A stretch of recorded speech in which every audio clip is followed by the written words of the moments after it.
तो गाइस सबसे पहले ये वाला वीडियो देखो आप।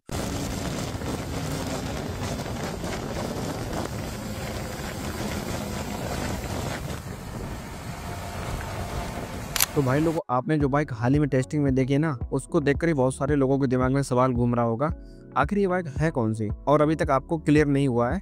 तो मैं आपको क्लियर कर देता हूँ, यह है यामाहा की XSR 155। अब XSR 155 का नाम सुनते ही बहुत सारे लोगों की आंखें चमक जाती हैं और कुछ लोग बोलते हैं, अरे भाई इसमें क्या खास है। तो आज मैं आपको पूरा डिटेल में बताने वाला हूँ क्या है खास, क्या है प्रॉब्लम, और क्यों इंडिया में इस बाइक का लॉन्च बहुत बड़ा मैटर रखता है। सबसे पहले बात करते हैं इसकी स्पोर्टिंग और डिजाइन की। तो इंडिया में इसको फाइनली टेस्टिंग करते हुए देखा गया है, और हाँ, जो भी वीडियो और इमेज सामने आई हैं वो इंडिया की ही हैं।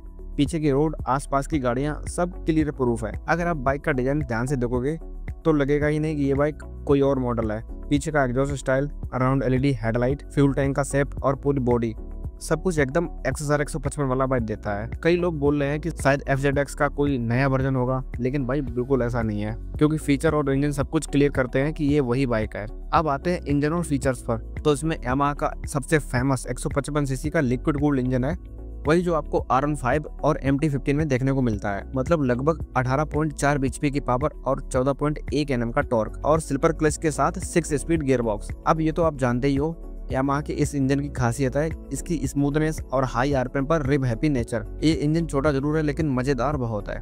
फ्रंट में आपको UHD सस्पेंशन मिलेगा, डुअल चैनल ABS मिलेगा, रियर में चौड़ा 140 सेक्शन का टायर और एक डिजिटल इंस्ट्रूमेंट क्लस्टर भी। मतलब टेक्नोलॉजी के मामले में ये बाइक किसी से भी पीछे नहीं है। और यहाँ पे मैं एक सवाल आपसे पूछना चाहता हूँ, क्या आप एक ऐसी बाइक चाहते हो जो देखने में रेट्रो लेकिन चलाने में पूरी तरह मॉडर्न और स्पोर्टी हो? अगर आपका जवाब हाँ है तो XSR 155 आपके लिए बनी है। अब जरा कंपटीशन की बात करते हैं।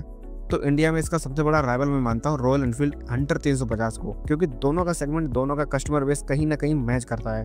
लेकिन देखो, हंटर में 350 सीसी का बड़ा इंजन है, ज़्यादा पावरफुल फील है और ब्रांड वैल्यू भी बहुत स्ट्रॉन्ग है। तो ऐसे में यामाहा XSR 155 को सिर्फ लुक्स और राइडिंग क्वालिटी से ही कंपटीशन करना पड़ेगा। बाकी इसको TVS रोनिन से भी कंपेयर किया जा सकता है। FZX तो वैसे भी इसका छोटा भाई जैसा है, लेकिन मेरे हिसाब से मेन कंपटीशन हंटर ही है। अब बात करते हैं राइडिंग एक्सपीरियंस की। मान लो आप ये बाइक खरीद लेते हो और सिटी में चला रहे हो, लाइट वेट है, हैंडलिंग स्मूथ है और इंजन का रिस्पॉन्स क्विक है, तो ट्रैफिक में मजा आएगा। कॉलेज जाने वाले स्टूडेंट्स और सिटी कम्यूटर्स के लिए ये परफेक्ट है। अगर आप हाईवे पर निकलते हो तो 100-110 की स्पीड पर ये बड़ी आसानी से चलती रहेगी। लॉन्ग राइड्स पे सीट कंफर्टेबल है और राइडिंग पोजीशन अपराइट है, मतलब बैक पेन या स्ट्रेस का कोई टेंशन नहीं है। हाँ, 155 सीसी इंजन होने की वजह से बहुत ज़्यादा हाईवे टूरिंग या 140-150 किलोमीटर पर हार की क्रूजिंग वाली उम्मीद मत करना, लेकिन 90-110 तक आराम से कर लेगी। अब यामाहा की सबसे बड़ी गलती की बात करते हैं। मेरे हिसाब से ये बाइक इंडिया में ऐसे टाइम पर आ रही है जब इंटरनेशनल मार्केट में शायद इसका अपडेटेड मॉडल भी आ सकता है, तो कहीं ना कहीं हमें इंडिया में पुराना वर्जन ही मिलेगा। और भाई आज के टाइम पर इंडियन ऑडियंस बहुत स्मार्ट है, सबको पता होता है कि बाहर क्या चल रहा है और इंडिया में क्या दिया जा रहा है। तो यामाहा को ये चीज़ ध्यान रखनी पड़ेगी, वरना लोग बोलेंगे यार पुराना माल क्यों दिया जा रहा है इंडिया में। अब असली सवाल प्राइसिंग। दोस्तों, यही वो पॉइंट है जो इस बाइक की किस्मत तय करेगा। अगर यामाहा ने सही प्राइस रखी तो ये बाइक इंडिया में हिट होगी, लेकिन अगर प्राइस ज़्यादा रखी तो भाई सीधे लोग हंटर 350 या फिर कोई और बाइक लेने निकल जाएंगे।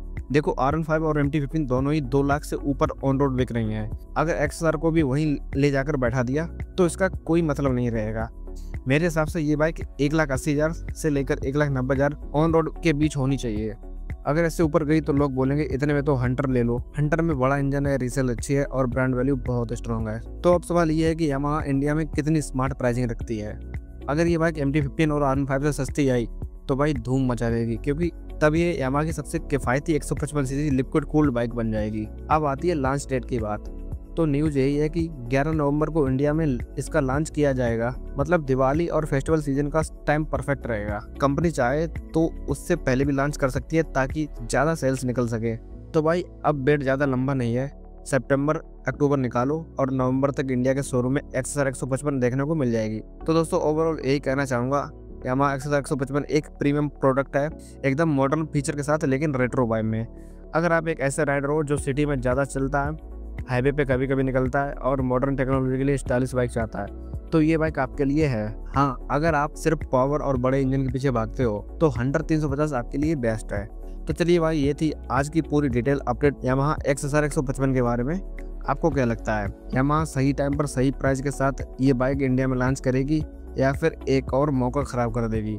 कमेंट्स में बताओ, मैं सब पढ़ने वाला हूँ। और अगर वीडियो पसंद आई तो लाइक कर दो, चैनल को सब्सक्राइब करके हमारे राइडिंग फैमिली का हिस्सा बन जाओ। मिलते हैं अगले वीडियो में, तब तक के लिए जय Hind, Vande Mataram and bye bye guys.